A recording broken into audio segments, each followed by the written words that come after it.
Praise the Lord. സ്തോത്രം. 26/10/2025 എന്ന ദിനത്തിൽ വീട്ടിലെ സഭ, ഹൗസ് ചർച്ച് എന്ന നിലയിൽ ഞങ്ങൾക്ക് കൂടി വരുവാൻ കർത്താവ് തന്ന വിലപ്പെട്ട സന്ദർഭത്തെ ഓർത്ത് നന്ദിയോടെ സ്തോത്രം ചെയ്യുന്നു.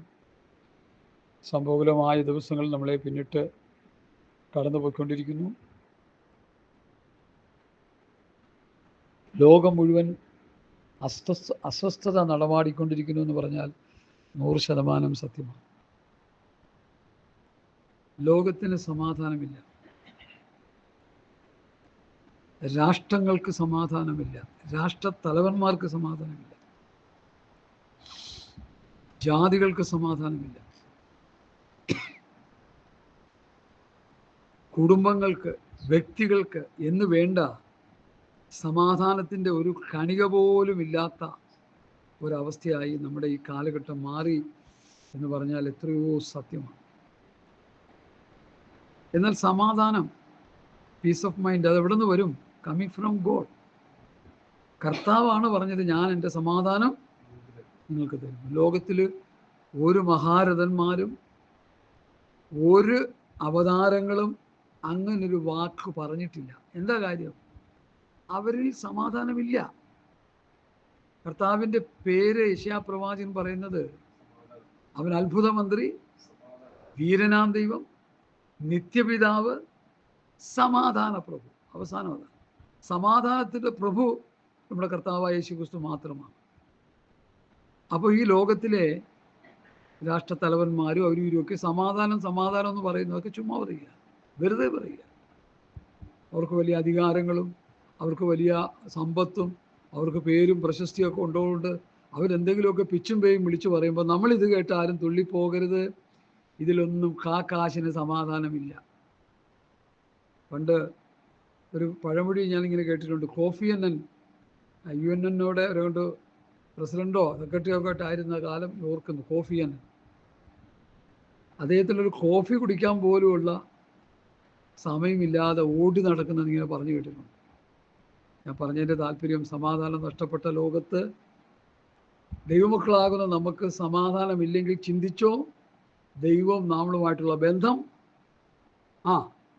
ഉലഞ്ഞു കിടക്കുകയാണ്. ചിന്തിച്ചോ. നമ്മുടെ വയസ്സനപ്പച്ചൻ പറഞ്ഞ കാര്യം ഞാൻ ഇപ്പോഴും ഓർക്കും. ആകാശം കീഴ്മേൽ പറഞ്ഞാലും നമുക്ക് വിഷയമൊന്നുമില്ല, നമുക്ക് കുഴപ്പമൊന്നുമില്ല. അത് കണക്കൊക്കെ സംഭവിക്കട്ടെ, എന്തൊക്കെ പ്രശ്നങ്ങൾ ഈ ലോകത്ത് സംഭവിക്കട്ടെ. മത്തായിയുടെ സുവിശേഷത്തിലാണെന്ന് തോന്നുന്നു കർത്താവ് എന്താ പറഞ്ഞേ? ഭൂലോകത്തൊക്കെയും പോയി സുവിശേഷം പ്രസംഗിപ്പിൽ രക്ഷിക്കപ്പെടുന്നവർ പിതാവിൻ്റെ പുത്രൻ്റെ സ്ഥാനപ്പെടുത്തി ഞാൻ നിങ്ങളോട് കൽപ്പിച്ചതൊക്കെയും പ്രമാണിപ്പാൻ തക്കൊണ്ട് ഉപദേശിച്ചുകൊണ്ട് സകല ജാതികളെ ശിഷ്യരായിക്കൊള്ളുക. അടുത്ത പറ, ഞാനോ ലോകാവസാനത്തോളം എല്ലാ നാളും, കുറച്ച് നാളെന്നല്ല. ഇതൊന്നും വിശ്വസിക്കാനായിട്ട് ഇന്നത്തെ പെന്തക്കോസ്തുകാർക്ക് കഴിയുന്നില്ലെന്ന് പറയുമ്പോഴാണ് സങ്കടം. കർത്താവ് പറഞ്ഞത് വിശ്വസിക്കണം. നമ്മൾ അപ്പോസ്തലന്മാർ തരുന്ന ഉപദേശം മുഴുവൻ കർത്താവിൻ്റെ ഉപദേശമാണ്. അത് നമ്മൾ വിശ്വസിക്കണം. ഇന്നത്തെ പഠനം അതാണ്. നമ്മളത് വിശ്വസിക്കണം. വിശ്വസിച്ചാൽ ദൈവത്തിൻ്റെ മഹത്വമാണ്. നമുക്ക് വിശ്വാസമില്ല. അതുകൊണ്ടാണ് കർത്താവിൻ്റെ ശിഷ്യന്മാർ കർത്താവിനോട് പ്രാർത്ഥിച്ചത്, കർത്താവേ ഞങ്ങളുടെ വിശ്വാസം വർദ്ധിപ്പിച്ചു തരണമേ. ഇവിടെ എന്തൊക്കെ ഉണ്ടെങ്കിലും കർത്താവിലുള്ള അചഞ്ചലമായ വിശ്വാസം ഉണ്ടെങ്കിൽ നമുക്ക് ഏത് പ്രതികൂലത്തിൻ്റെ സാഹചര്യത്തിൽ പിടിച്ചു നിൽക്കാൻ കഴിയും. കാരണം കർത്താവ് എന്താ പറഞ്ഞ്, ഞാൻ ലോകാവസാനത്തോളം ഇല്ല നിങ്ങളോട് കൂടെയുണ്ട്. അയ്യോ, അത് 12 ശിഷ്യന്മാരുടെ കൂടെയാണെന്ന് പറഞ്ഞിരിക്കുക ഇപ്പോൾ ചിലർ. അല്ല, ആ വചനങ്ങൾ വിശ്വസിക്കുന്ന എല്ലാവർക്കും ആ വചനം ഏറ്റെടുക്കാം. 1 കൊരിന്ത്യർ ലേഖനത്തിൽ അവിടെയും ഇവിടെയും എല്ലാവർക്കും ഉള്ളത്, അവിടെയും ഇവിടെയും എവിടെയും കർത്താവിൻ്റെ രക്തത്താൽ വീണ്ടെടുക്കപ്പെട്ട പുതിയ നിയമസഭയ്ക്കാണ് ഈ ദൈവവചനം. അതുകൊണ്ട് എന്നെ കേൾക്കുന്ന പ്രിയപ്പെട്ടവരെ, നമ്മൾ ഈ കർത്താവിൻ്റെ വചനങ്ങൾ കർത്താവിൻ്റെതാണെന്നും കർത്താവ് നമുക്ക് തന്നിരിക്കുന്നതാണ് നമ്മൾ വിശ്വസിക്കണം. ദൈവത്തിൻ്റെ അടുക്കൽ വരുന്നവൻ ദൈവം ഉണ്ടെന്നും തന്നെ അന്വേഷിക്കുന്നവർക്ക് പ്രതിഫലം കൊടുക്കുന്നുവെന്നും വിശ്വസിക്കണം. വിശ്വാസം എന്നതോ ആശിക്കുന്നതിൻ്റെ ഉറപ്പും കാണാത്ത കാര്യങ്ങളുടെ നിശ്ചയമാകുന്നു. ഇതൊന്നും ഇല്ലാതെ നമ്മൾ മുമ്പോട്ട് പോയാൽ എന്താ പ്രയോജനം? അതുകൊണ്ട് കർത്താവിൽ വിശ്വസിക്കാനായിട്ട് യാക്കോബിന്റെ ലേഖനം 2-ാം അധ്യായം 5-ാം വാക്യം പഠിക്കുമ്പോൾ എങ്ങനെയാ വാക്യം? നമുക്കറിയാവുന്ന വാക്യമാണ്, കാണാപ്പാടം അറിയാവുന്ന വാക്യമാണത്. എനിക്ക് യാക്കോബ് 2-ന്റെ 5-ാം വാക്യം, പ്രിയ സഹോദരന്മാരെ കേൾപ്പിൻ, ദൈവം ലോകത്തിൽ ദരിദ്രരായവരെ വിശ്വാസത്തിൽ സമ്പന്നരും തന്നെ സ്നേഹിക്കുന്നവർക്ക് വാഗ്ദത്തം ചെയ്ത രാജ്യത്തിൻ്റെ അവകാശികളുമാകേണ്ടതിന് തിരഞ്ഞെടുത്തില്ലയോ? അപ്പോൾ ഈ പലസ്തീൻ നാട്ടിലെയും മീൻ പിടിച്ചു കിടന്ന ശിഷ്യന്മാരെ കർത്താവ് തിരഞ്ഞെടുത്തു. ഏതവസ്ഥയിൽ? വിശ്വാസത്തിൽ അവരെ സമ്പന്നരാക്കി. അത് ഇന്ന് പലരും അത് വിട്ടുകളയുന്നൊരു വിഷയമാണ്. കർത്താവിൻ്റെ കൂടെ നടന്ന ശിഷ്യന്മാർക്ക് ആത്മീക സമ്പത്തുണ്ടായിരുന്നു, വിശ്വാസത്തിൽ സമ്പന്നരായിരുന്നു, പ്രത്യാശയിൽ സമൃദ്ധിയുള്ളവരായിരുന്നു, സന്തോഷ സമൃദ്ധി ഉണ്ടായിരുന്നു, കൃപയുടെയും നീതിദാനത്തിൻ്റെയും സമൃദ്ധി ഉണ്ടായിരുന്നു, സകല വചനത്തിലും പരിജ്ഞാനത്തിലും അവർ സമ്പന്നരായിരുന്നു. ഇതിപ്പം നേരെ തിരിഞ്ഞു കിടക്കുക. ഇന്നത്തെ ശിഷ്യന്മാർക്ക് കണ്ടെയ്നർ കണക്കിന് പണമുണ്ട്, സമ്പത്തുണ്ട്, അതുണ്ട്, ഇതുണ്ട്, തോട്ടമുണ്ട്, ഏക്കർ കണക്കിന് സ്ഥലങ്ങളുണ്ട്.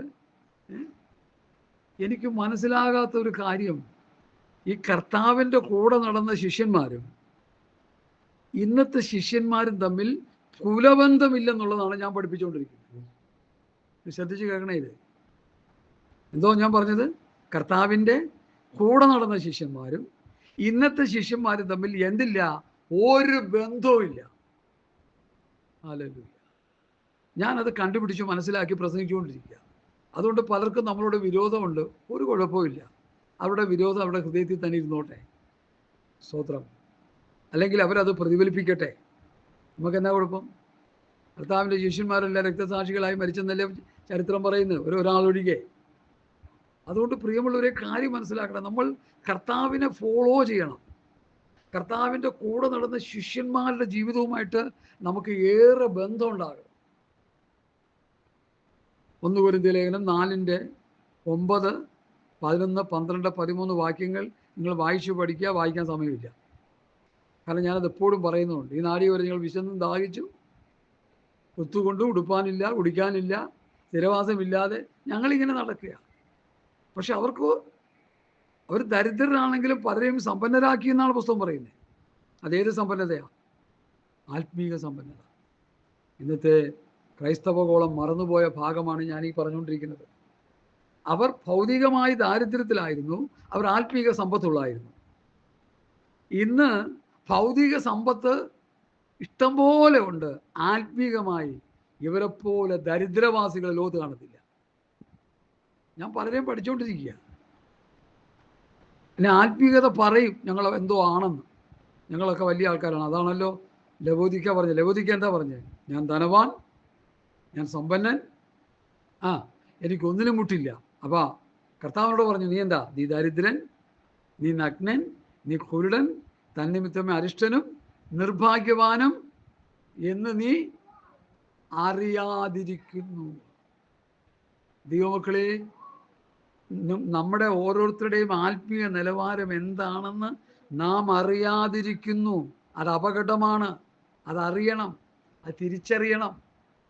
എൻ്റെ ആത്മീയമായ അവസ്ഥ എന്താണ്? എൻ്റെ പ്രത്യാശ എന്താണ്? എൻ്റെ വിശ്വാസം എന്താണ്? എൻ്റെ വിശുദ്ധ ജീവിതം എന്താണ്? എൻ്റെ പ്രാർത്ഥനാ ജീവിതം എന്താണ്? എൻ്റെ വചനധ്യാനം എന്താണ്? എൻ്റെ ആത്മീയ അനുഭവങ്ങൾ എന്താണെന്ന് നമ്മൾ എന്ത് ചെയ്യണം? നമ്മൾ അറിയണം. നമ്മുടെ അവസ്ഥ നമ്മൾ അറിയണം. അതറിയാതിരിക്കുന്നു.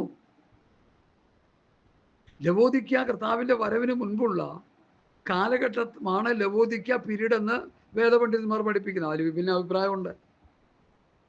ആ ലവോദിക്ക പീരീഡിലുള്ള ജനം അവരുടെ അവസ്ഥ എന്ത് ചെയ്യുന്നില്ല? അവരറിയുന്നില്ല. മത്തായിയുടെ സുവിശേഷം 24-ാം അധ്യായത്തിൽ ആ പദവുമായിട്ട് ബന്ധപ്പെട്ട ഒരു വിഷയമുണ്ട്. അത് ഞാൻ നിങ്ങളെ ഒന്ന് പറഞ്ഞ് ഗ്രഹിപ്പിക്കാൻ ആഗ്രഹിക്കാം. മത്തായിയുടെ സുവിശേഷം 24-ാം വാക്യത്തിൽ,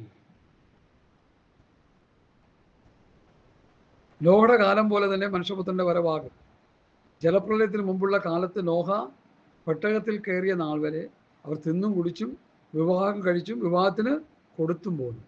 ജലപ്രളയം വന്നു, എല്ലാവരെയും നീക്കിക്കളയുവോളം വായിച്ചാൽ അവർ അറിഞ്ഞതുമില്ല.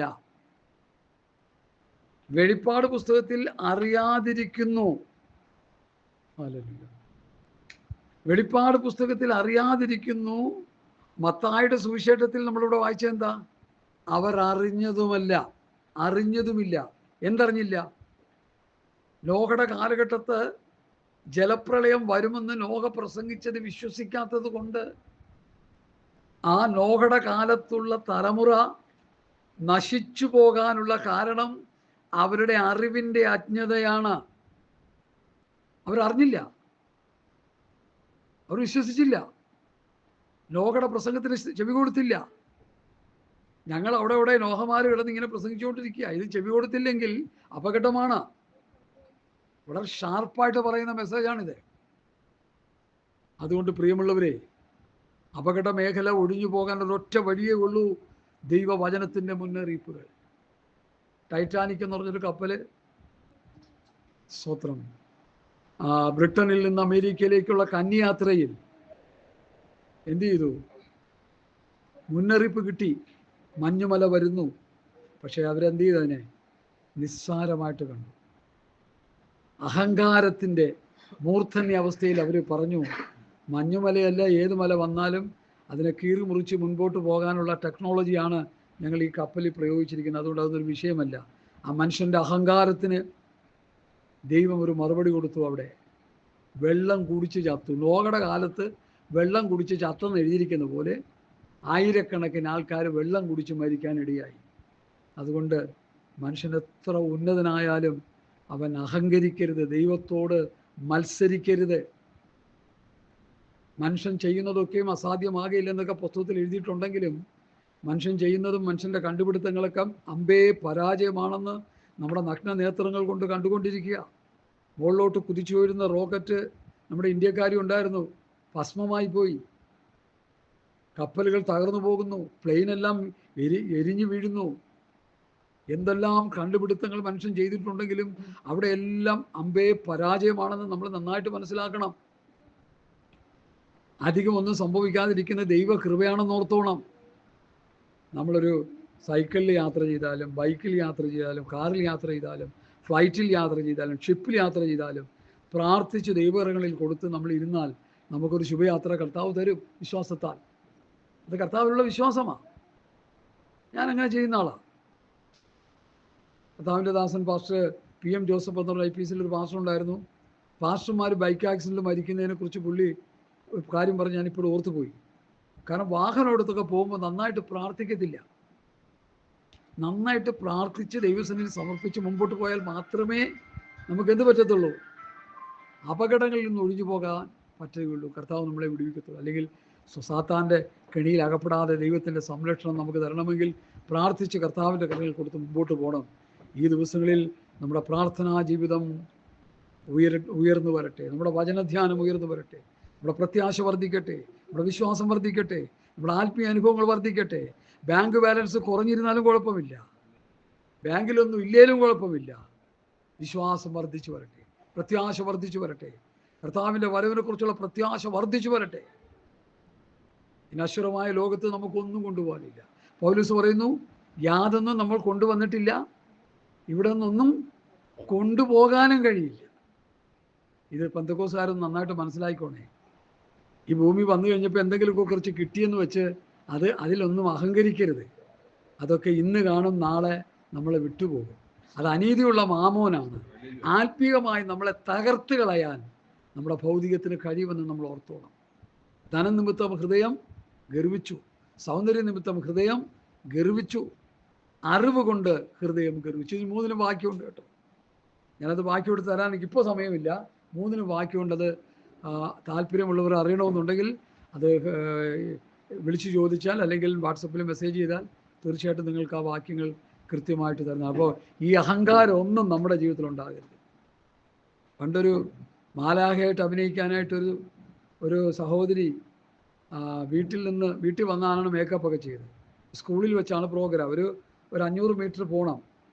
മേക്കപ്പ് എല്ലാം കഴിഞ്ഞ് പുറത്തോട്ട് ഇറങ്ങി ആ സ്കൂളിലോട്ട് പോകുന്ന സമയത്ത് മഴ പെയ്തപ്പോൾ എന്ത് പറ്റി?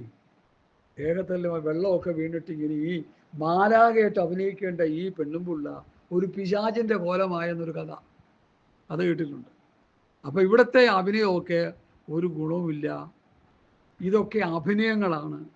സിനിമാ, നാടകം, സീരിയലൊക്കെ അഭിനയങ്ങളാണ്. അഭിനേതാക്കളുടെ ജീവിതം നമ്മൾ അടുത്തറിഞ്ഞാൽ ചീഞ്ഞളിഞ്ഞ അവരുടെ ജീവിതം നമ്മൾ മൂക്കത്ത് വിരൽ വയ്ക്കും. ഞാനത് മനസ്സിലാക്കിക്കൊണ്ട് പറയുക. അഭിനയം വെള്ളിത്തിരയിൽ നല്ല അഭിനയമാണ്. അവരുടെ ജീവിതത്തിൻ്റെ യാഥാർത്ഥ്യത്തിലേക്ക് വരുമ്പോൾ ചീർണിച്ച, ചീഞ്ഞളിഞ്ഞ, ദുഷിച്ച, ഒരു മനുഷ്യനും അനുകരിക്കാൻ കൊള്ളാവുന്ന യാതൊന്നും അവരിലില്ല.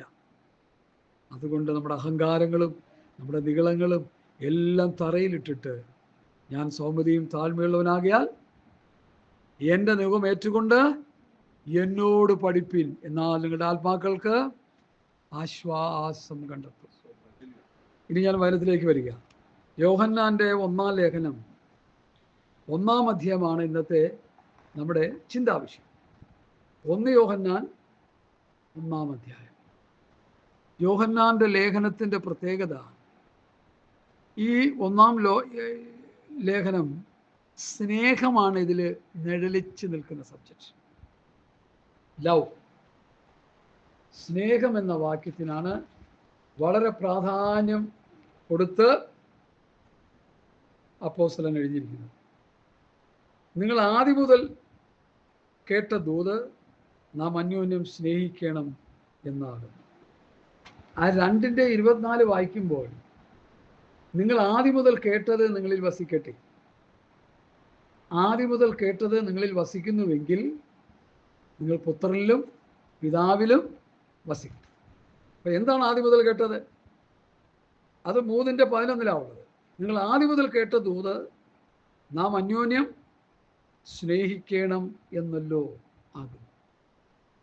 സ്നേഹത്തിൻ്റെ അപ്പോസ്തലനാണ് യോഹന്നാൻ എന്ന് വേദപണ്ഡിതന്മാർ ബഹുഭൂരിപക്ഷം പറയുന്നു. ഈ ലേഖനം മുഴുവൻ സ്നേഹത്തെക്കുറിച്ച് പ്രതിപാദിക്കുക. നമ്മളിലുള്ള ദൈവസ്നേഹം, നമ്മളിലുള്ള ദൈവകൃപ. സ്തോത്രം. സ്നേഹത്തെക്കുറിച്ച് പറയുമ്പോൾ റോമാലേഖനത്തിൽ നൽകപ്പെട്ട പരിശുദ്ധാത്മാവിനാൽ ദൈവസ്നേഹം നമ്മളിൽ പകർന്നിരിക്കുന്നു. അപ്പോൾ പരിശുദ്ധാത്മാവ് ഉള്ളവർക്ക് സ്നേഹിക്കാൻ കഴിയും. നല്ല ആത്മാവുള്ളവർക്ക് അങ്ങോട്ടും ഇങ്ങോട്ടും സ്നേഹിക്കാൻ പറ്റത്തുള്ളൂ. ദുരാത്മാവായിട്ട് നടക്കുന്നവർക്ക് സ്നേഹിക്കാൻ പറ്റത്തില്ല. അത് മനസ്സിലാക്കണം.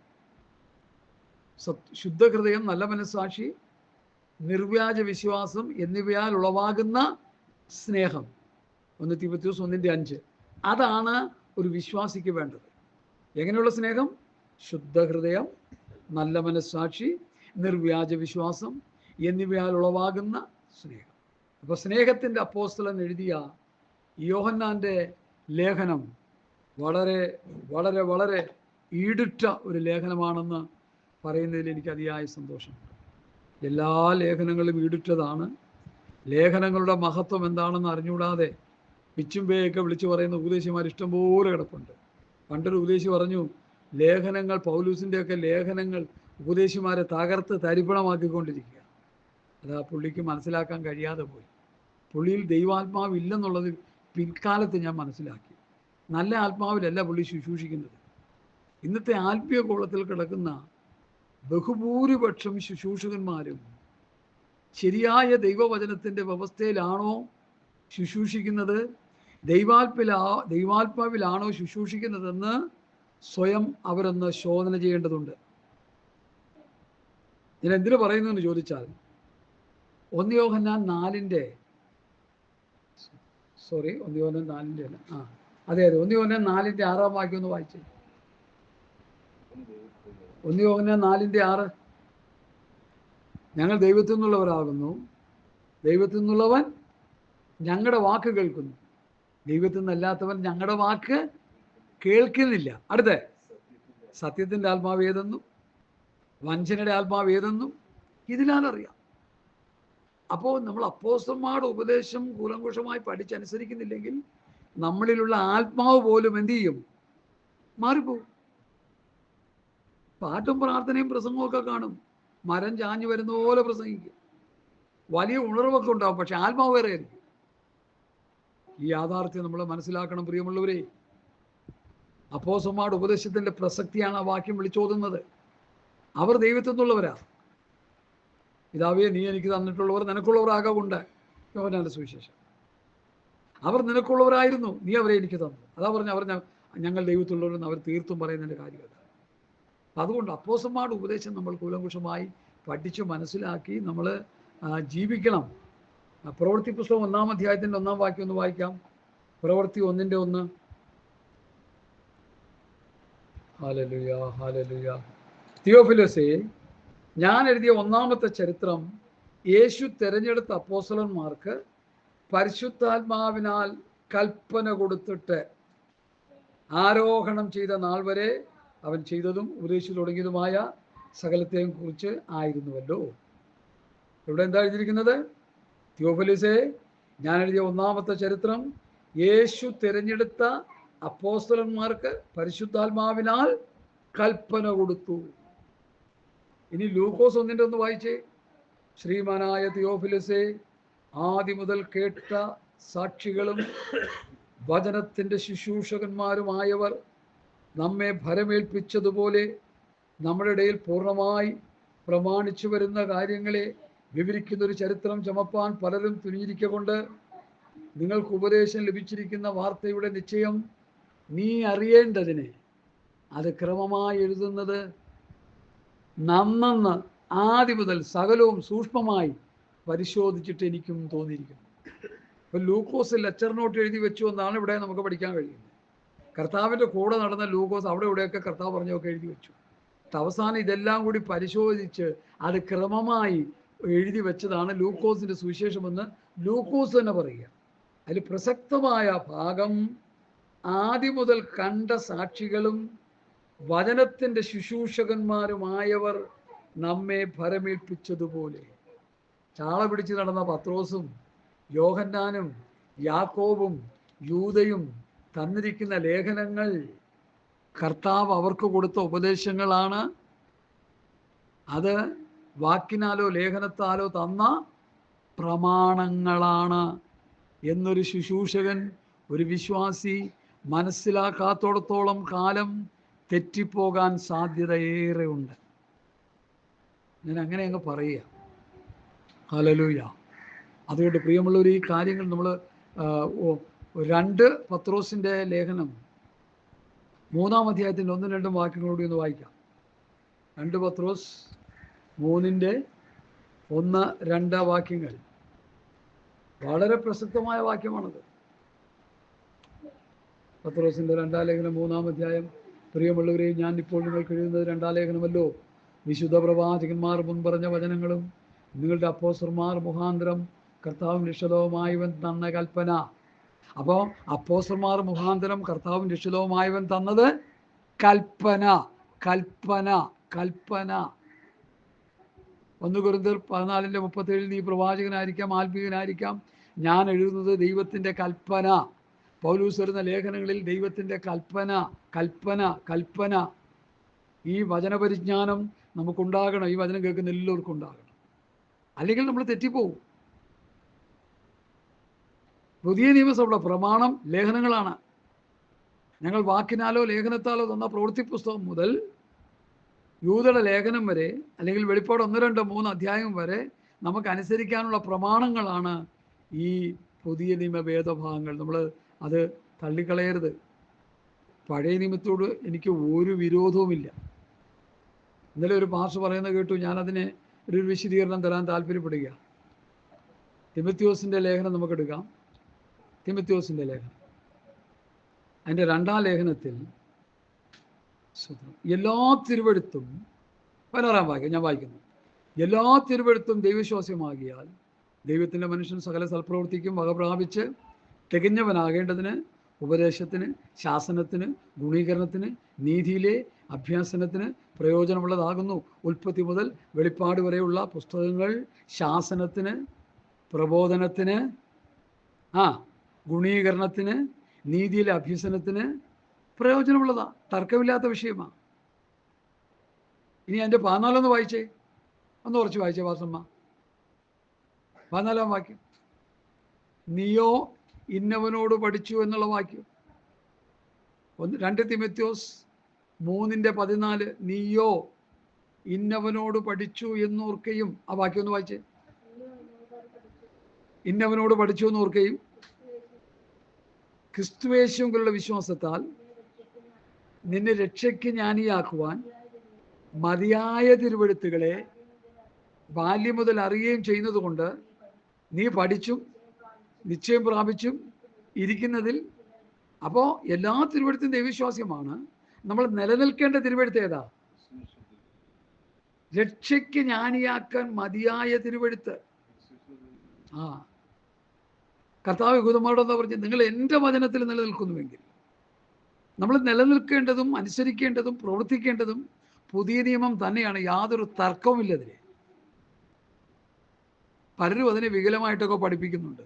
അത് അവരുടെ അറിവിൻ്റെ അജ്ഞതയാണെന്നേ ഞാൻ പറയത്തുള്ളൂ. ഞാൻ പറഞ്ഞല്ലോ, ഉൽപ്പത്തി മുതൽ വെളിപ്പാട് വരെ ദൈവശ്വാസ്യമാണ്. അത് നമുക്ക് ശാസനത്തിന്, ഗുണീകരണത്തിന്, നീതിയിലെ അഭ്യസനത്തിന് പ്രയോജനമുള്ളതാണ്. ഉപദേശങ്ങളും എല്ലാം നല്ല കാര്യങ്ങളാണ്. പക്ഷേ രക്ഷയ്ക്ക് ജ്ഞാനിയാക്കുവാൻ മതിയായ തിരുവെഴുത്ത് പൗലോസ് പറയുന്നു, നീ എന്നിൽ നിന്ന് പഠിച്ചതാ.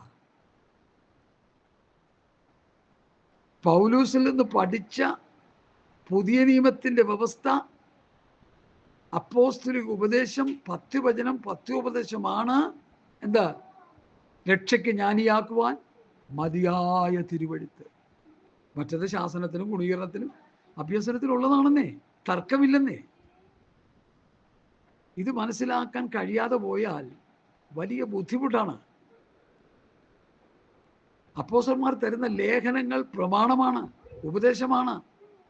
അതനുസരിച്ചില്ലെങ്കിൽ നമുക്ക് നിത്യത പ്രാപിക്കാൻ കഴിയില്ല. ഈ പരിജ്ഞാനം നമുക്കുണ്ടാകണം. അതിനുവേണ്ടി ഞാൻ ഇത്രയും പറഞ്ഞത്. ഇനി ലേഖനത്തിലേക്ക് വരാം. നമ്മൾ ലേഖനം പഠിക്കുമ്പോൾ നമുക്ക് മനസ്സിലാവും. 1-ാം ലേഖനം, യോഹന്നാൻ്റെ 1-ാം ലേഖനം 1-ാം അധ്യായത്തിൻ്റെ 1-ാമത്തെ വാക്ക്, ആദി മുതലുള്ളതും ഞങ്ങൾ കേട്ടതും സ്വന്തം കണ്ണുകൊണ്ട് കണ്ടതും ഞങ്ങൾ നോക്കിയതും ഞങ്ങളുടെ കൈ തൊട്ടതുമായ ജീവന്റെ വചനം സംബന്ധിച്ച് ജീവൻ പ്രത്യക്ഷമായി ഞങ്ങൾ കണ്ട് സാക്ഷീകരിക്കുകയും പിതാവിനോട് കൂടെ ഇരുന്ന് ഞങ്ങൾക്ക് പ്രത്യക്ഷമായ നിത്യജീവനെ നിങ്ങളോട് അറിയിക്കുകയും ചെയ്യുന്നു. ഈ 2 വാക്യത്തിലെ പ്രതിപാദ്യ വിഷയം എന്താ? യേശു ക്രിസ്തുവാണ്. അല്ലേ? അങ്ങനെയല്ലേ? ആദ്യം മുതൽ ഉള്ളത് ഞങ്ങൾ കേട്ടതും സ്വന്തം കണ്ണുകൊണ്ട് കണ്ടതും ഞങ്ങൾ നോക്കിയതും ഞങ്ങളുടെ കൈ തൊട്ടതുമായ ജീവന്റെ വചനം. ആദിയിൽ വചനം ഉണ്ടായിരുന്നു, വചനം ദൈവത്തോടു കൂടിയായിരുന്നു, വചനം ദൈവമായിരുന്നു. കണ്ടോ? വചനം സംബന്ധിച്ച് ജീവൻ പ്രത്യക്ഷമായി ഞങ്ങൾ കണ്ട് സാക്ഷീകരിക്കുകയും പിതാവിനോട് കൂടെ ഇരുന്ന് ഞങ്ങൾക്ക് പ്രത്യക്ഷമായ നിത്യജീവൻ. പിതാവിനോട് കൂടെ ഇരുന്ന ആരാ? പുത്രൻ. ഞങ്ങൾക്ക് പ്രത്യക്ഷമായ നിത്യജീവനെ നിങ്ങളോട് അറിയിക്കുകയും ചെയ്യുന്നു. യേശുക്രിസ്തുവിൻ്റെ ഉപദേശം, യേശുക്രിസ്തുവിനെ ഞങ്ങൾ അറിയിക്കുന്നു നിങ്ങളോട്. എത്ര ക്ലിയർ കട്ടായിട്ട് കിടക്കുന്ന വിഷയമായത്. ഇത് മനസ്സിലാക്കണം, നമ്മൾ നന്നായിട്ട് മനസ്സിലാക്കണം. പിതാവിനോട് കൂടെ ഇരുന്ന പ്രത്യക്ഷമായ നിത്യജീവൻ, അത് യേശുക്രിസ്തുവിനെ കാണിക്കുന്നത്. ഞാൻ സ്വർഗത്തിൽ നിന്ന് ഇറങ്ങി വന്ന ജീവന്റെ അപ്പമാകുന്നു. നിത്യജീവൻ കർത്താവായ യേശുക്രിസ്തുവിന്റെ ഉപദേശത്തിലാണ് കിടക്കുന്നത്. കർത്താവായ യേശുക്രിസ്തുവിലാണ് നിത്യജീവൻ. ക്രിസ്തു പറഞ്ഞ ഉപദേശത്തിലാണ് നിത്യജീവൻ കിടക്കുന്നത്. പാപത്തിന്റെ ശമ്പളം മരണമത്രേ, ദൈവത്തിന്റെ കൃപാവരമോ. കർത്താവായ യേശുക്രിസ്തുവിൽ നിത്യജീവൻ തന്നെ. കണ്ടോ? കർത്താവായ യേശുക്രിസ്തുവിൽ നിത്യജീവൻ. യേശുക്രിസ്തു എന്ന് പറഞ്ഞാൽ നിത്യജീവനാണ്. ആ ക്രിസ്തുവിനെയാണ് അവർ അറിയിക്കുന്നത്. കർത്താവിൽ നിന്ന് കണ്ടതും കേട്ടതും തൊട്ടതും നോക്കിയതും. ഞാൻ ചോദിക്കട്ടെ, ഇന്ന് ഭൂമിയിൽ ആർക്കെങ്കിലും ഇങ്ങനെ ഒരവസ്ഥയെക്കുറിച്ച് പറയാൻ പറ്റുമോ? തൃശ്ശൂരിലൊരു അച്ചാനുണ്ട്. അച്ചാനോട് എന്ത് പറഞ്ഞാലും മനസ്സിലാകത്തില്ല. കണ്ടു, കേട്ടു, തൊട്ടു, നോക്കി. ആരെ കണ്ടു? കർത്താവിനെ. ആരെ കേട്ടു? കർത്താവിൽ നിന്ന്. ആരെ നോക്കി? കർത്താവിനെ നോക്കിയവരെ. മറുവമലയിൽ മോശ ഏലിയാവും വന്ന് പ്രത്യക്ഷമായി രൂപാന്തര ശരീരത്തോടെ നിൽക്കുന്ന കർത്താവിനെ അവർ കണ്ടു, അവർ തൊട്ടു, കർത്താവിനെ നോക്കി. കണ്ടു, കേട്ടു, തൊട്ടു, നോക്കി. കർത്താവിൽ നിന്ന് കേട്ടു. ഇന്ന് ഭൂമിയിൽ ജീവിച്ചിരിക്കുന്ന ആർക്കെങ്കിലും ഈ അനുഭവം ഉണ്ടെന്ന് പറയാൻ പറ്റുമോ? കർത്താവിനെ അവർ നേരിട്ട് കണ്ടോ, കേട്ടോ, തൊട്ടോ, നോക്കിയോ? ഇല്ല. കർത്താവ് ഈ ഭൂമിയിൽ വന്നപ്പോൾ ഒരു സംഘം ശിഷ്യന്മാര് അവർ കർത്താവിനെ കണ്ടു, കേട്ടു, തൊട്ടു, നോക്കി. ചുമ്മാ അല്ല അവരെ അങ്ങനെ ചെയ്തത്. കർത്താവ് അവരെ വിളിച്ചു, അവരെ വേർതിരിച്ചു. പത്രോസ് എൻ്റെ പിന്നാലെ വാ, അന്ത്രോസ് എൻ്റെ പിന്നാലെ വാ, മത്തായി എൻ്റെ പിന്നാലെ വാ, യോഹന്നാൻ, യാക്കോബ് എൻ്റെ പിന്നാലെ വാ. നിങ്ങൾ മീൻ പിടിക്കുന്ന നിങ്ങളെ ഞാൻ എന്ത് ചെയ്യും? മനുഷ്യരെ പിടിക്കുന്നവരാക്കും. ഈ മഹനീയമായ സത്യങ്ങൾ നമ്മൾ മറന്നുപോയാൽ കർത്താവിൻ്റെ ശിഷ്യന്മാർക്ക് ഒരു വിലയും കൊടുക്കത്തില്ല.